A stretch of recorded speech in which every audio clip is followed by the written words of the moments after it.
कर दें। मैं कॉन्सेप्ट इसको रिवाइज कर देता हूँ, इस चीज़ को मैं दोबारा रिपीट कर देता हूँ। जो हम कंपनी और कंपनी कोड की कॉन्सेप्ट को एक्सप्लेन कर रहे थे, इसको मैं यहाँ थोड़ा सा डायग्राम के अंदर एक्सप्लेन करता हूँ।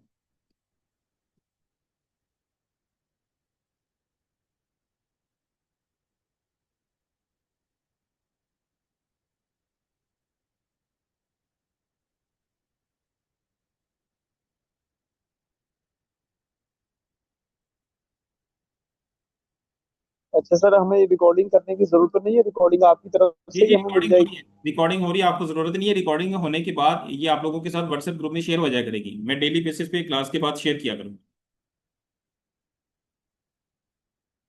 आप लोगों को जरूरत नहीं करने की।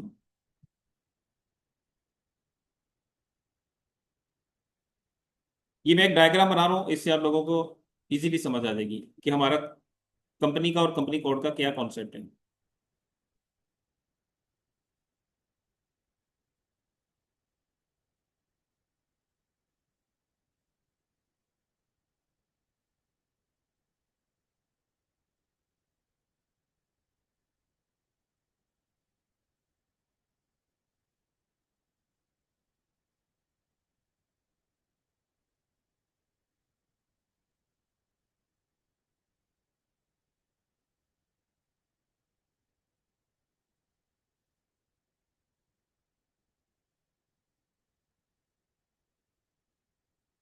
अब ये एक हमारा ग्रुप ऑफ कंपनीज है जिसका हमने नाम रखा हुआ है GGCL, global group of companies. मैंने अपने अपनी तरफ से एक नाम सजेस्ट किया है, ठीक है, सपोज किया है, इसको फर्जी नाम मैंने लिया है। तो अब इसके अंडर मेरे दो कंपनी कोड्स होंगे, और दोनों कंपनी कोड्स के नेम अलग अलग होंगे, जैसे कि ग्लोबल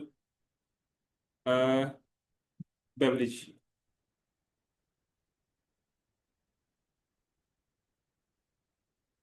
और इसका मैंने कोड रखा है GBCL।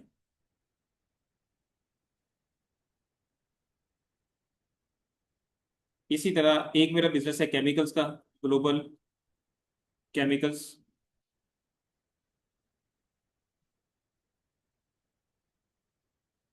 और उसका कोड होगा GCCL।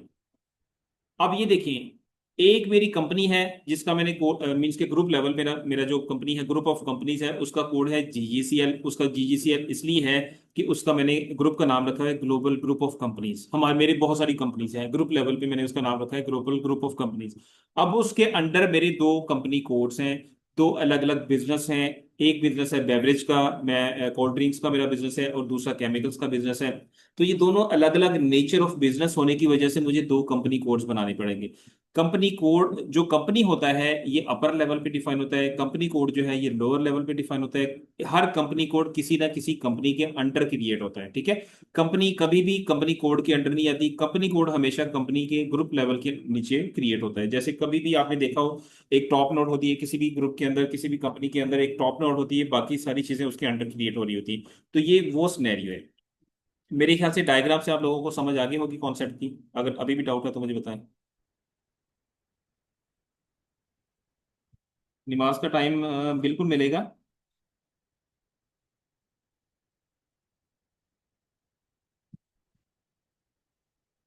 जी अब्दुल रहमान, आपको समझ नहीं आई?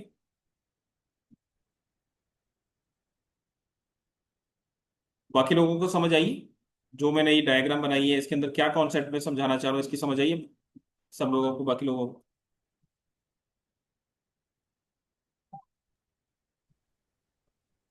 जी सर, आ गया सर आ समझ। गई है।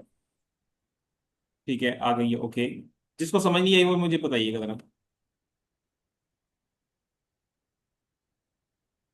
ठीक है, ज्यादातर लोगों की का रिस्पॉन्स यही आ रहा है कि समझ आ गई है, ठीक है, ओके। तो ये हमारा कॉन्सेप्ट है। अब हमने सबसे पहले जो मैंने डिफाइन किया, जो ग्रुप लेवल पे मैंने एक कोड डिफाइन किया, वो कौन सा था? वो UGCL। मैं चलिए इसको इस तरह से डिफाइन कर देता हूँ। अब आपकी कंपनी और आपकी कंट्री, जो आपका जो यूनिवर्सिटी है, उसके अकॉर्डिंगली मैं इसके नेम्स को डिफाइन करता हूँ।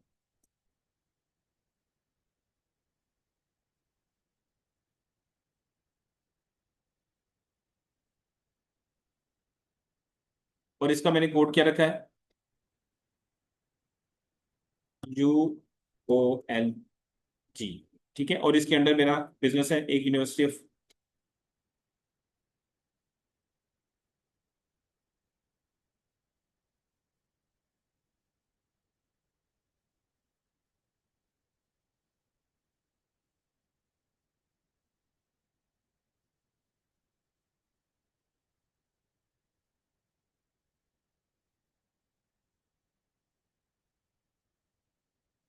और इसका मैंने कोड रखा है UAF1। इसी तरह मेरा एक और बिजनेस है, वो भी सेम यही है, लेकिन उसकी जो उसमें आगे डिस्क्रिप्शन है वो डिफरेंट है। यूनिवर्सिटी ऑफ अकाउंटिंग की जगह हम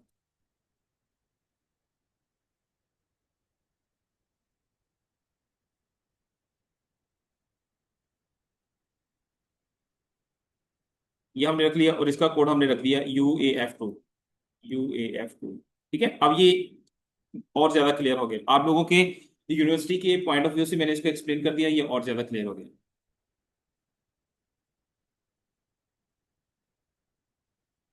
ठीक है, अब ये क्लियर हो गया। एक हमारा यूनिवर्सिटी ऑफ लाहौर अकाउंटिंग और फाइनेंस का कंपनी कोड है, और दूसरा हमारा जो है वो एडवांस स्टडीज का ग्रुप है, कंपनी कोड है। यहाँ के स्टूडेंट्स अलग हैं, यहाँ का सेटअप अलग है, इधर का स्टूडेंट्स अलग है, सेटअप अलग है, कोर्सेज अलग हैं, इनके मींस के फैकल्टी अलग है, हर चीज़ बिल्डिंग्स अलग हैं, इनके एक्सपेंसेस अलग हैं, इनका इनकी जो एम्प्लॉयज़ हैं वो अलग हैं, बाकी सब चीज़ें इनकी भी अलग हैं, और आगे उनके एक्सपेंसेस अलग अलग हैं, और उनके प्रॉफिट्स अलग अलग हैं, उनकी रेशियोज अलग अलग है, हर चीज़ अलग अलग है। तो आपका जाहिर है जब हर चीज़ सेपरेट है तो प्रॉफिट एंड लॉस भी सेपरेट होगा। इसका प्रॉफिट एंड लॉस अलग बनेगा, इसका प्रॉफिट एंड लॉस अलग बनेगा, लेकिन दोनों किसके ग्रुप के अंडर होंगे? इस ग्रुप के अंडर होंगे। इट्स मीन के ये ऊपर वाला कंपनी है, नीचे वाले कंपनी कोड है। This is the main concept. ठीक है, is it clear now? Right. जिन लोगों ने बाद में ज्वाइन किया है, जिनको अभी ये मेरा मैसेज नहीं मिला था, वो भी ये चीज़ को जरा नोट कर ले कि एक तो सब लोगों ने अपने नेम के साथ यहाँ पे क्लास में इन होना है, जूम की मीटिंग में आप लोगों ने अपने नेम से इन होना है, और अपनी अटेंडेंस जो है वो मुझे शेयर करनी है आप लोगों ने। मेरे व्हाट्सएप नंबर पे अपना नेम और अपना रजिस्ट्रेशन नंबर शेयर करना है। ये हर दफ़ा आप लोगों ने ऐसे ही करना है। और क्लास की टाइमिंग हमारी 6:30 पे है। आप लोगों ने कोशिश करनी है कि 10 मिनट्स के अंदर अंदर क्लास को ज्वाइन करना है, और उसमें आप लोगों ने अपनी अटेंडेंस को शेयर करना है लास्ट में। तो अब ये थर्ड स्टेप है, यहाँ पे हम क्या करेंगे? अब देखिए, मेरा एक कंपनी कोड भी हो सकता है, एक से ज्यादा भी हो सकता है। ये बड़ा एक इंपॉर्टेंट कॉन्सेप्ट है कि कंपनी मैंने बना ली ग्रुप लेवल पे, ये सोच के कि कल को मेरा, अभी तो फिलहाल एक बिजनेस है, लेकिन कल को मेरा दूसरा बिजनेस भी हो सकता है, तीसरा भी हो सकता है, दो से ज्यादा भी हो सकते हैं, चार भी हो सकते हैं, पांच भी हो सकते हैं। तो मैंने इसमें मुझे कोई एक्स्ट्रा कॉस्ट नहीं बेयर करनी पड़ेगी। अगर मैंने ग्रुप लेवल पे एक कोड डिफाइन कर लिया, तो मुझे इसके कोई एक्स्ट्रा पैसे चार्ज नहीं करने होंगे, मुझे पे नहीं करने पड़ेंगे एक्स्ट्रा में, मुझे कॉस्ट जो है वो नहीं बेयर करनी पड़ेगी। मैंने एक कोड डिफाइन कर लिया अपर लेवल पे, और उसके अंडर मेरा एक अगर कंपनी कोड है तब भी कोई इशू नहीं है। अगर सपोज मैं इसको यहाँ से इस तरह से लेता हूँ,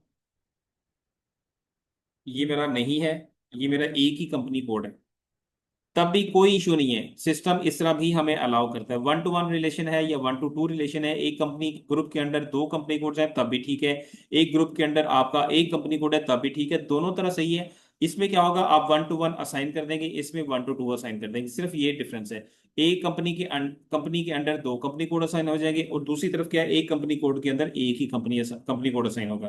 बिल्कुल ऐसे ही जैसे पेरेंट चाइल्ड कॉन्सेप्ट है। ठीक है, जैसे पेरेंट चाइल्ड कॉन्सेप्ट है कि एक पेरेंट है, उसके अंडर दो चाइल्ड भी हो सकते हैं, एक चाइल्ड भी हो सकता है, तीन चाइल्ड भी हो सकते हैं। तो जितने चाइल्ड्स हैं, जितनी सब्सिडरीज हैं, वो एक ग्रुप लेवल के अंडर डिफाइन हो रही होंगी। कंपनी एक्टिव नहीं होती, बस ये इसका टाइटल होता है। ठीक है, काम सारा जो होता है वो कंपनी कोड लेवल पे होता है। जो भी, जैसे मैंने आपको बताया, जो भी काम होगा कंपनी कोड लेवल पे होगा, कंपनी कोड लेवल पे ही आपके फाइनेंशियल्स बनेंगे। हम मास्टर डाटा बनाएंगे, वो भी कंपनी कोड लेवल पे बनेगा। ट्रांजैक्शनल डाटा बनाएंगे, वो भी कंपनी कोड लेवल पे बनेगा। हमारे लेजर्स रिपोर्ट्स बन रही होंगी, ट्रांजेक्शन हो रही होंगी, वो भी कंपनी कोड लेवल पे होगी। कंपनी का सिर्फ एक नाम होगा, एक टाइटल होगा, उसके अलावा उसका कोई कॉन्सेप्ट नहीं है। ठीक है, काम सारा कंपनी कोड लेवल पे होगा। उसकी रीजन क्या है कि आपका बिजनेस नेचर तो आपकी कंपनी कोड है ना। आपका बिजनेस नेचर तो कंपनी कोड है कि केमिकल्स का है, बेवरेज का है, फार्मास्यूटिकल्स का है, ट्रेडिंग का है, किस किस्म का बिजनेस है, वो कंपनी कोड लेवल पे। आगे आप यहाँ पे देखेंगे भी डिफरेंट जगहों पे, हम जब भी कोई काम करेंगे कंपनी कोड के साथ असाइन करेंगे। जैसे ये देखिए, ये कंपनी कोड के साथ असाइन किया, किसको असाइन किया? Assign company code to the company. हम कंपनी कोड को कंपनी के साथ असाइन करेंगे। इसके बाद आगे भी बहुत सारे कॉन्सेप्ट आएंगे। Assign company code to chart of account, assign company code to fiscal year variant, assign company code to posting period variant. ये कंपनी कोड के साथ असाइन क्यों करते जा रहे हैं? क्योंकि हर चीज तो हमारी कंपनी कोड के ऊपर मेंटेन होगी, कंपनी कोड लेवल पे मेंटेन होगी। तो इसलिए हर चीज को कंपनी कोड के साथ हम लिंक करते जाएंगे। और अब ये थर्ड स्टेप पे आते हैं हम। मैंने एक कंपनी बनाई ग्रुप लेवल पे, और उसके अंडर एक ही कंपनी कोड बनाया। अब मैं इन दोनों को आपस में असाइन करता हूँ।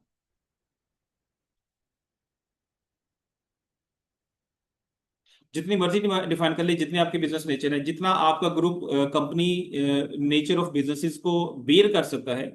एक ग्रुप ऑफ कंपनीज जो है वो उनके अंडर 5 कंपनी कोड्स बन सकते हैं, 10 बन सकते हैं, 20 बन सकते हैं, 50 बन सकते हैं। इससे ज्यादा बिजनेस क्या एक्सपेंड होगा? बड़े बड़े जो पूरी वर्ल्ड के अंदर जिनकी मल्टीनेशनल कंपनीज हैं,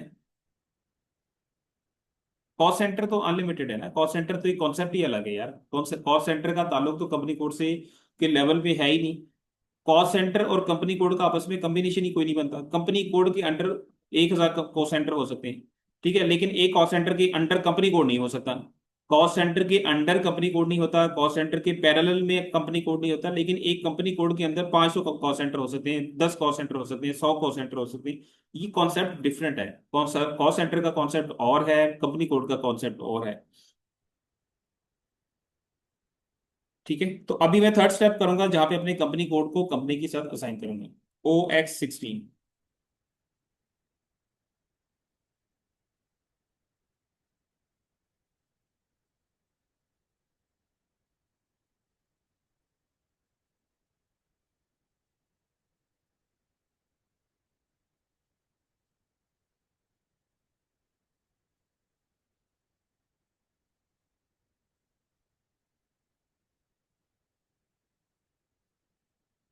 OX16 का टी कोड है, ये हमारा थर्ड स्टेप है। इसमें देखिए फर्स्ट कॉलम है कंपनी का, कंपनी कोड का। फर्स्ट कॉलम कंपनी कोड क्या है और लास्ट कॉलम कंपनी का है। तो मैं यहाँ पे अपना कंपनी कोड फाइंड करता हूँ जिसका मैंने कोड मेंटेन किया था, UAF1। ये पोजीशन पे क्लिक किया, UAF1, और एंटर किया। तो ये देखिए मेरी कंपनी कोड का कोड आ गया, ये UAF1 आ गया। इसके सामने कंपनी की फील्ड ब्लैंक है। ये एक और कॉन्सेप्ट है जो आप अभी किसी का क्वेश्चन भी था कि एक कंपनी के अंडर जो है वो कितने कंपनी कोड साइन हो सकते हैं, जितने मर्जी साइन कर लें, उसमें कोई मसला नहीं। तो इसके सामने मुझे अपनी कंपनी को साइन करना, मेरा कंपनी का जो सबसे टॉप पे मैंने डिफाइन किया था कोड, वो क्या है, UOLG। उसको मैं यहाँ से फाइंड भी कर सकता हूँ। इसको इससे किया, UOLG, इसको टाइप किया और यहाँ पे क्लिक करके इसको फाइंड किया, नहीं शो हुआ।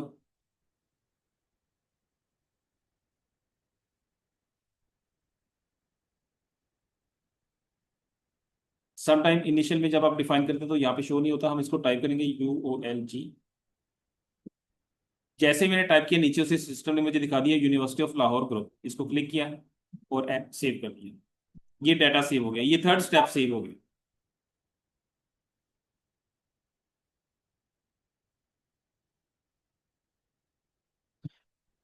Assign company to company code का मतलब ये है, ये वाला, ये है assign company to company code का ये मतलब है, या ये मतलब है कि एक कंपनी के साथ एक कंपनी कोड को असाइन करना, लिंक करना, जोड़ना, उसके बराबर में उसको लेके आना। ठीक है, उसके साथ उसका कनेक्शन जोड़ देना, उसके साथ उसको अटैच कर देना। मल्टीपल वेज से उसको उसको आप समझ सकते हैं। ठीक है, असाइन कहते हैं इसको, कि एक कंपनी कोड को अपने ग्रुप के साथ, क्योंकि मैंने ग्रुप बनाया अलग से, कंपनी कोड बनाया अलग से, दोनों अलग अलग टी कोड से बनाए ना।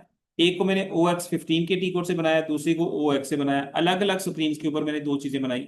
अब उन दोनों को आपस में लिंक भी तो करना है ना। मैंने ये भी तो बताना है ना कि मेरा ये कंपनी कोड जो है वो लावारिस नहीं है, इंडिपेंडेंट नहीं है, इसका ताल्लुक इस ग्रुप से है, ये इस ग्रुप के अंडर फॉल करता है।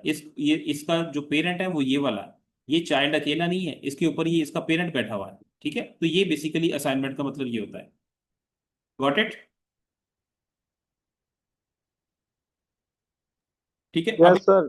अभी वैसे तो हम इसको आगे भी कंटिन्यू कर सकते हैं, लेकिन मेरा प्लान है कि हम इसको आगे अभी कंटिन्यू नहीं करेंगे। ये तीन कॉन्सेप्ट्स हम आज डिस्कस करते हैं, ठीक है। इसमें ये हमारा टॉपिक तो यहाँ पे कंप्लीट हो जाता है। वैसे तो अगर आप इंटरेस्टेड हैं तो हम चार्ट ऑफ अकाउंट को भी स्टार्ट कर सकते हैं, बट वही बात है कि पहले चीज़ों को अंडरस्टैंड कर लें, चीज़ों को समझ लें। जब समझ आ जाएगी फिर हम ज़्यादा चीज़ों को भी कवर कर सकेंगे। अब यहाँ पे जो मैंने आपको एक्सप्लेन किया, यहाँ तक कोई डाउट अगर किसी का हो या कोई क्वेश्चन हो तो आप जितने मर्जी क्वेश्चन पूछें, नो प्रॉब्लम।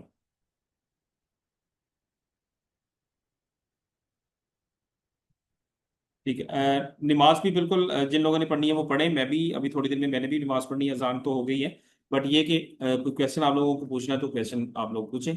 ठीक है, कोई इशू नहीं है। अभी थोड़ा सा हम टाइम ले लेते हैं क्वेश्चंस में। सर, ये जो आपने डिफाइन कंपनी कोड का बताया है, जी, इसमें हम ये एज्यूम कर सकते हैं कि जितनी हमारी नेचर ऑफ बिजनेसेस हैं वो डिफरेंट डिफरेंट कंपनी कोड के साथ हम उसको इस लेवल में रखेंगे।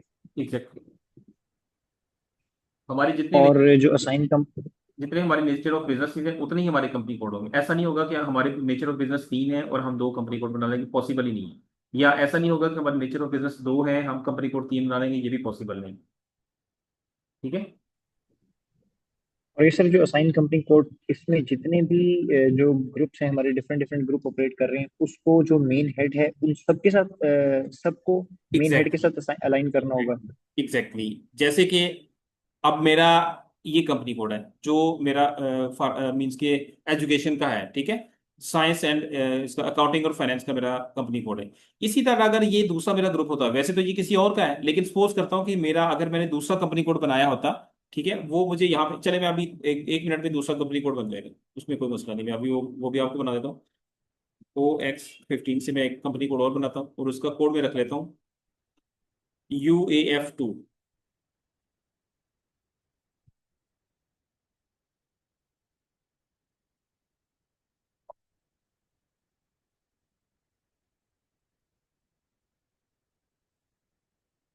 OX02,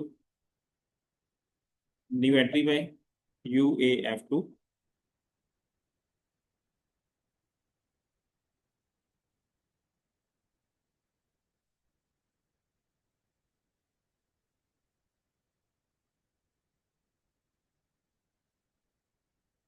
ये हमारा कराची कैंपस है सपोज। ठीक है, आप चीज को नोट कीजिएगा कि सर मैं, इसका company name university of Lahore group नहीं आएगा? नहीं नहीं नहीं, ये कंपनी कोड है यार, हम उससे नीचे आ चुके हैं। कंपनी तो बन गया, ग्रुप एक दफा बन गया, पेरेंट एक दफा बन गया, पेरेंट के बाद चाइल्ड बनेगा, पेरेंट दोबारा नहीं बनेगा। पेरेंट एक दफा बन गया, उसके आगे एक चाइल्ड बना, अब पेरेंट का दूसरा चाइल्ड बनने लगा। ठीक है। Okay sir. अब ये दूसरा चाइल्ड बन रहा, एक चाइल्ड तो हमने UAF बना दिया, 1 बना दिया, अब UAF2 बन रहा।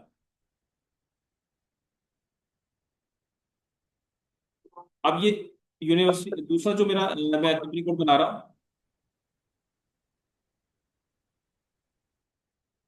और इसका, ये एक्सपोज हमारा कराची में है, इसका कैंपस नेचर डिफरेंट आ गई। अब एक में हम केमिकल जो है वो अकाउंटिंग और फाइनेंस को डील करें, दूसरे में हम एडवांस स्टडीज को डील करें, हो सकता है एडवांस स्टडीज के अंदर हम इंजीनियरिंग को डील कर रहे हो, या हम MC कंप्यूटर साइंसेज को डील कर रहे हो, IT की फील्ड को डील कर रहे हो, उसके अंदर सॉफ्टवेयर को डील कर रहे हो। ये हमारी नेचर ऑफ बिजनेस डिफरेंट होगी। और इसको सेव किया, इसके अंदर भी हमें उसकी इंफॉर्मेशन मेंटेन करनी होगी।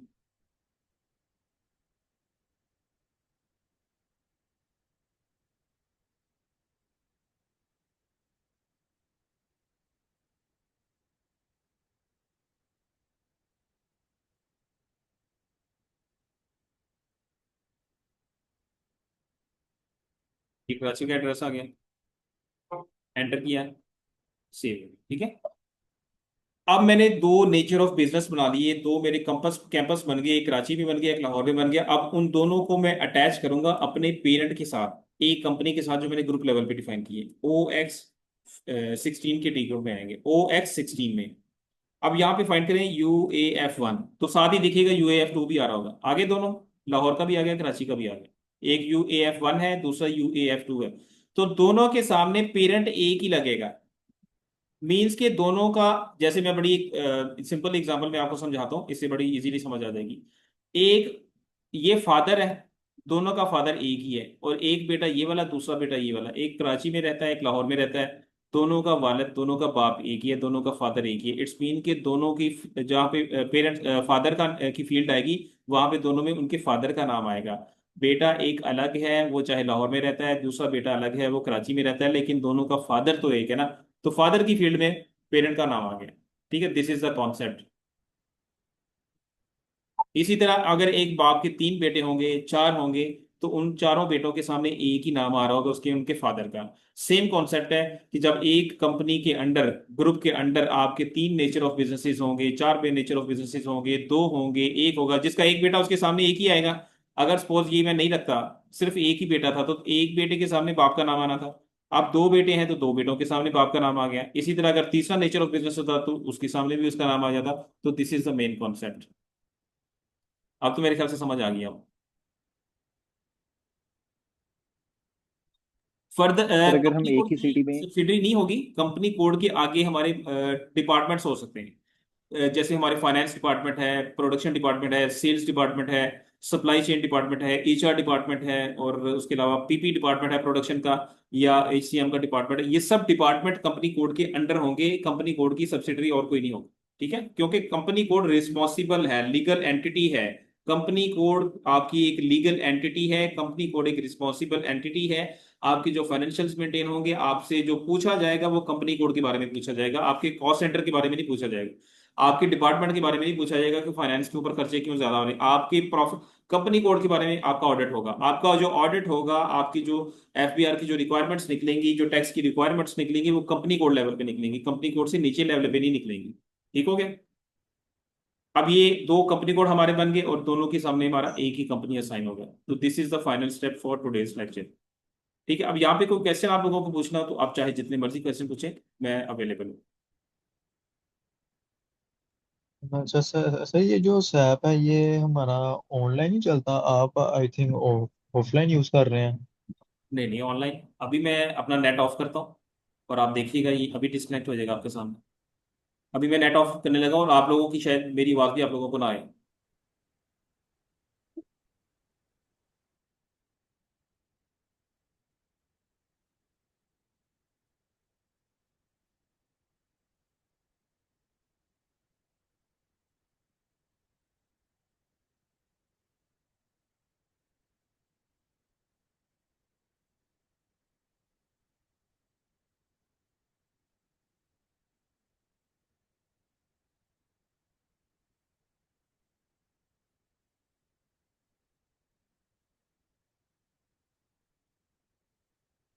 ठीक है, बीच में कॉल डिस्कनेक्ट हो गई थी, कॉल डिस्कनेक्ट हो गई थी, मैंने जी नेट डिस्कनेक्ट किया तो ये देख ले जी साथ। सर, डिस्कनेक्ट हो गई जी थी। सर, हो गई थी आवाज, आप नहीं आ रही साथ ही थी, मैसेज आ गया, डिस्कनेक्ट हो गई। साथ ही मैंने खुद डिस्कनेक्ट किया था, नेट को ऑफ किया था, साथ ही सिस्टम ने ये मैसेज सामने दे दिया कि आपका जो है ये सिस्टम जो है एसएपी डिस्कनेक्ट हो चुका है।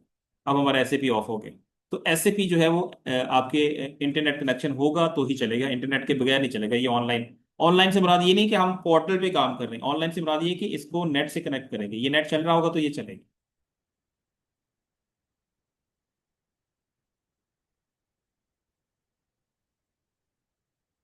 देखिए मोइज, इसमें तो जैसा आज हमारा प्लान था, मेरा 6 टॉपिक्स को कंप्लीट करने का प्लान था, लेकिन आज हमारे 3 टॉपिक्स कंप्लीट हो चुके हैं। तो इसको भी हम फोरकास्ट नहीं कर सकते, इनिशियल में फोरकास्ट नहीं कर सकते, लेकिन एक्सपेक्टेड ये है कि 2 मंथ्स में ऑलमोस्ट हम इसको कंप्लीट करेंगे इंशाल्लाह। 2 मंथ्स के अंदर, टू 2 मंथ्स में या 2.5 मंथ्स में इसको इंशाल्लाह कंप्लीट करेंगे।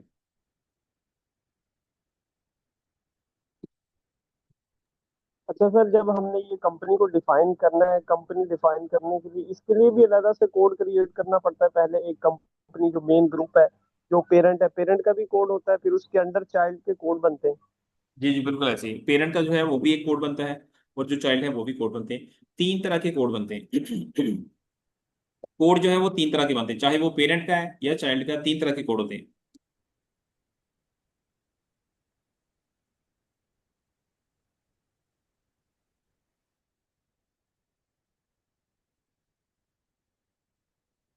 आपका अल्फा न्यूमेरिक हो सकता है, जैसे कि मैंने अभी रखा UAF1, इसमें अल्फाबेट भी यूज हुआ है। UAF जो है ये 3 अल्फाबेट्स हैं और एक नंबर जो है न्यूमेरिक वैल्यू यूज हुआ है। इसका मतलब कि अल्फा न्यूमेरिक इसको हम कहते हैं। अल्फाबेट्स मीन ये जो ऊपर वाला मैंने UOLG बनाया, इसमें सिर्फ अल्फाबेट्स ही मैंने यूज किए, न्यूमेरिक वैल्यू कोई नहीं यूज की, तो ये अल्फाबेट्स हैं।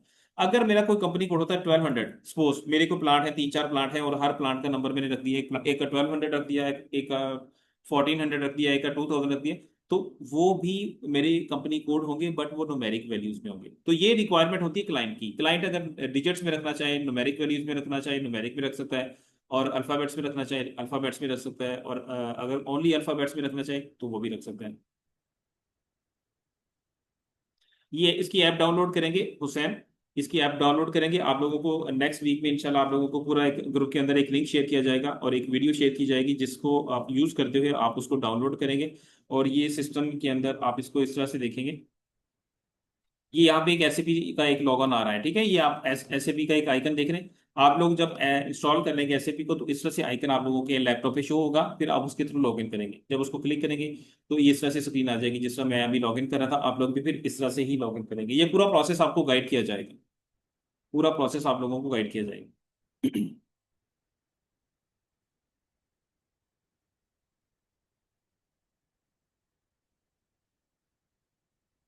जी बिल्कुल।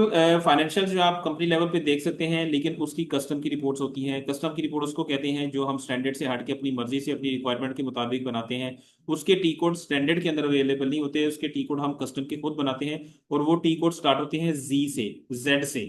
जो जेड से टी कोड स्टार्ट होता है वो इस चीज को आइडेंटिफाई कर रहा होता है कि ये स्टैंडर्ड का टी कोड नहीं है, ये खुद बनाया हुआ टी कोड है किसी भी कंपनी के अंदर। तो आप जो भी रिपोर्ट देखना चाहें वो कस्टम के अंदर आप देख सकते हैं।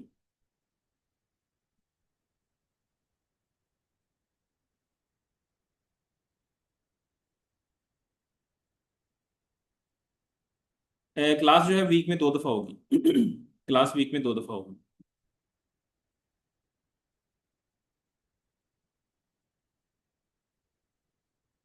नहीं, कस्टम हमारा मॉड्यूल नहीं है। अब्दुल रहमान, कस्टम का एक मॉड्यूल होता है ए बैप। ठीक है, ए बैप एक मॉड्यूल है, एसएपी का एक टेक्निकल मॉड्यूल है। उसके अंदर कस्टम की रिपोर्ट्स बनती हैं। हम फंक्शनल कंसल्टेंट हैं, हमारी जो ट्रेनिंग है वो कंसल्टेंट ट्रेनिंग है, कंसल्टेंट फंक्शनल ट्रेनिंग ट्रेनिंग है। ठीक है। अच्छा सर, एक मेरा जनरल क्वेश्चन है, लाइक जैसे हमारे जो टेक्निकल कंसल्टेंट और जो फंक्शनल कंसल्टेंट होते हैं, अभी हम जो अपनी कंपनी में सॉफ्टवेयर यूज करें, माइक्रोसॉफ्ट डायनामिक्स AX 365 यूज करें, टैप में भी ऐसे ही आप मतलब एक बंदा अगर फंक्शनल और टेक्निकल दोनों सीखना चाहे, लाइक जैसे फाइनेंस का मॉड्यूल, अकाउंट्स का, तो हम इस तरह सीख सकते हैं, या जस्ट जो बिल्कुल सीख फंक्शनल है सकता वो फंक्शनल साइड पे ही रहता है? है। बिल्कुल सीख सकता है। 3 तरह की जॉब्स होती हैं मार्केट के अंदर, एसएपी की 3 तरह की जॉब्स होती हैं कंसल्टेंट की। एक होती है फंक्शनल कंसल्टेंट, जैसे हम लोग हैं, FI consultant, CO consultant, MM consultant, PP consultant. एक होते हैं टेक्निकल कंसल्टेंट जो कि ABAP और बेसिस। एक दूसरा मॉड्यूल होता है बेसिस, BASIS। ये 2 मॉड्यूल हैं टेक्निकल के।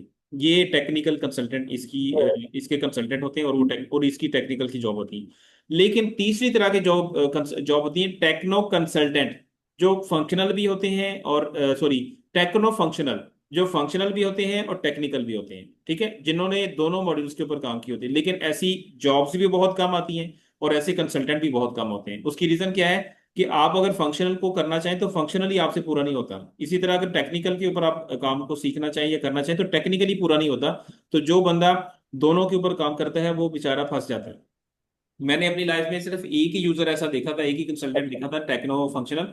वो बेचारा अपनी जॉब से हमेशा तंग ही रहा है, क्योंकि एक के अंदर ही इतना पोटेंशियल है, फंक्शनल साइड पे इतना पोटेंशियल है, या टेक्निकल के ऊपर इतना पोटेंशियल है कि आपको दूसरी तरफ जाने का टाइम ही नहीं मिलता, मौका ही नहीं मिलता। और अगर आप जाएंगे तो फिर आप अपने एक्चुअल जो आपका सिनेरियो एक्चुअल मॉड्यूल है आप उसको छोड़ देंगे, समझ लें कि आप उसके ऊपर 100% ग्रिप नहीं लेके लेके आ सकते अगर आप दोनों साइड पे जाएंगे। तो बेहतर यही होता है कि आप एक साइड पे रहें। अगर आपने टेक्निकल को चूज करना है तो टेक्निकल पे रहें, फंक्शनल को चूज करना है तो फंक्शनल पे रहें, लेकिन एक चीज के ऊपर ग्रिप लेके आए ताकि आपके काम में परफेक्शन आए। जी जी। अच्छा सर, इसमें ज्यादा जो है ये फंक्शनल कंसल्टेंट की वैल्यू ज्यादा है, या ये जो टेक्निकल देखिए, कंसल्टेंट नाइन्टी होते हैं? परसेंट 90% जो मार्केट के अंदर जो जॉब है ना वो फंक्शनल कंसल्टेंट की ज्यादा मीन्स की होती है। और 80-20 आप कह सकते हैं, 80% फंक्शनल कंसल्टेंट है और 20% जो है वो टेक्निकल कंसल्टेंट्स। क्योंकि टेक्निकल कंसल्टेंट्स की जरूरत कहाँ पे होती है, जहाँ पे कस्टम की रिपोर्ट बनानी है। कस्टम की रिपोर्ट जो है वो कंपनीज के अंदर आप समझ लें कि ओनली 10 to 15 या 20% लोग बनवाते हैं। नॉर्मली स्टैंडर्ड को फॉलो किया जाता है, स्टैंडर्ड की रिपोर्ट्स को यूज किया जाता है। तो स्टैंडर्ड की जब बात आती है तो स्टैंडर्ड को डील कर रहे होते हैं फंक्शनल कंसल्टेंट। और जो कस्टम की रिपोर्ट्स या कस्टम की जो टी कोड्स की बात आती है तो उसको डील कर रहे होते हैं टेक्निकल कंसल्टेंट। तो जाहिर है अगर कस्टम की रिपोर्ट्स कम बनेगी तो उनके कंसल्टेंट्स भी कम चाहिए होंगे। जो फंक्शनल की अगर रिपोर्ट्स ज़्यादा हैं, स्टैंडर्ड के एक्टिविटीज़ ज़्यादा हैं, तो उसकी कंसल्टेंट्स भी ज़्यादा चाहिए होते हैं। जी जी। अच्छा, नॉर्मली सर वैसे देखा जाए तो हम जो टेक्निकल कंसल्टेंट रहते हैं, एज कम्पेयर टू अगर ये मॉनेटरी बेनिफिट्स देखें तो इसमें ये ज्यादा होता है, लाइक जैसे आपको जो टेक्निकल कंसल्टेंट है वो तो 5-6 लाख में मिलता है, और जो फंक्शनल कंसल्टेंट आपको 1.5-1.5 लाख में मिल जाता है। ये लास्ट में आपने क्या बोला, जरा आपकी बात ब्रेक हो गई, बात बोली। पर अगर इसको फाइनेंशियल टर्म्स में देखें तो लाइक जैसे मैंने ये देखा, जो आपके टेक्निकल कंसल्टेंट हैं जो मोस्टली वो तो मतलब आपको कम से कम 3 से 4 लाख या 5 लाख में मिलता है, जो टेक्निकल कंसल्टेंट होता है। हम्म। और अगर फंक्शनल हम देखें तो ये 1 लाख में, 1.5 में, 2 लाख में अवेलेबल होते हैं। पाकिस्तान के अंदर ना, पाकिस्तान ये की कुछ डिफरेंस होता फेमस, है। एक मिनट, पाकिस्तान की कुछ फेमस कंपनीज हैं जिनके अंदर अभी फंक्शनल कंसल्टेंट्स की मैं बात करूँ, 7.7 मिलियन, सॉरी, 700,000 या 800,000, यानी कि 7 से 8 लाख रुपया फंक्शनल कंसल्टेंट ले रहे हैं। ठीक है, पाकिस्तान के अंदर में, पाकिस्तान लाहौर के अंदर, लाहौर की कंपनीज हैं। तो अब ये टेक्निकल कंसल्टेंट की आप जो कह रहे हैं ना कि 5 लाख ले रहे हैं, उनका एक्सपीरियंस भी 10 साल का होगा या 8 साल का या 6 साल का होगा। और जो फंक्शनल कंसल्टेंट है इनकी जो है मीन्स के स्ट्रेंथ ज़्यादा है। फंक्शनल कंसल्टेंट ज़्यादा हैं, उनकी जॉब ज़्यादा है, टेक्निकल कंसल्टेंट कम है, उनकी जॉब्स कम है। अब होता क्या कि टेक्निकल कंसल्टेंट जब कम है तो जाहिर है उन्हीं का एक्सपीरियंस आगे से आगे काउंट होता जा रहा है। फंक्शनल साइड पे हर साल में कुछ जो है वो 50 फंक्शनल कंसल्टेंट आते हैं जो जूनियर लेवल के होते हैं। अब जूनियर लेवल का कंसल्टेंट उसकी 1 लाख सैलरी होगी, 1,20,000 होगी, 1,50,000 होगी। जूनियर कंसल्टेंट की इतनी ही सैलरी होती है फंक्शनल की। लेकिन जब वो मिडिल लेवल पे जाता है तो उसकी सैलरी 2.5 लाख चली जाती है। जब वो मीन्स के 3 से 4 साल उसका हो जाता है, सीनियर कंसल्टेंट बन जाता है, वो फंक्शनल ही होता है लेकिन उसकी सैलरी 4.5 से 5 लाख हो जाती है। बहुत सारी एग्जांपल ऐसी हैं, हमारे कोलीग हैं, मेरे जूनियर्स हैं, स्टूडेंट्स इवन के। वो अभी लाहौर के अंदर बैठे हैं, जो लाहौर इस्लामाबाद के अंदर जो 4.5 4 लाख सैलरीज ले रहे हैं, फंक्शनल कंसल्टेंट है, 4 साल 5 साल का एक्सपीरियंस है उनका। ठीक है।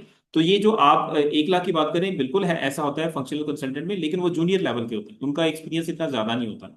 इसी तरह यही लेवल अगर आप टेक्निकल में देखें तो टेक्निकल के अंदर भी आपको जूनियर लेवल पे इतने कंसल्टेंट की सैलरी इतनी होगी, लेकिन टेक्निकल के अंदर जूनियर लेवल नजर बहुत कम आते हैं क्योंकि उसमें एंटर ही बहुत कम होते हैं। टेक्निकल कंसल्टेंट साइड पे, सॉरी, टेक्निकल साइड पे कंसल्टेंट एंटर ही बहुत कम होते हैं। और जो जाहिर है अगर आज एक एंटर होता है तो वो 2 साल बाद तो मिड लेवल पे या सीनियर लेवल पे चला गया।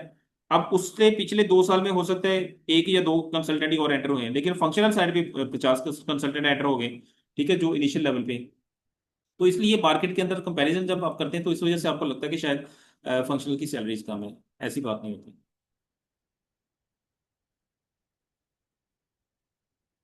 जी बिल्कुल, जो जाना चाहे वो जा सकते हैं। ठीक है, अटेंडेंस के लिए मैं फाइनली आप लोगों को बता देता हूँ, अगर किसी की अटेंडेंस नहीं हुई वो मेरे व्हाट्सएप नंबर पे अपना नेम और अपना रजिस्ट्रेशन नंबर शेयर कर दे। क्योंकि अगर वो आप लोगों की अटेंडेंस मुझे नहीं रिसीव होगी तो उसकी उनकी जो है वो आप लोगों की एब्सेंट मार्क हो जाएगी। ठीक है, इस चीज़ को कंफर्म कर लीजिएगा कि आप लोगों ने अपनी अटेंडेंस शेयर कर दी है। इसके बाद हम सेशन क्लोज करते हैं इंशाल्लाह। बाकी कल की क्लास में इंशाल्लाह आगे इसको कंटिन्यू करेंगे। ठीक है। सर ये लेक्चर आप शेयर करेंगे, आपने कहा जी था जी, आपने बिल्कुल करूंगा, रिकॉर्ड किया बिल्कुल था। करूंगा, अभी थोड़ी देर में हो जाता है इंशाल्लाह, नमाज के बाद, मगरिब की नमाज के बाद शेयर अच्छा होगा। सर, कल क्लास होगी या जस्ट बीच में वन टाइम ही क्लास है? ये भी सॉरी। प्लीज बता दें।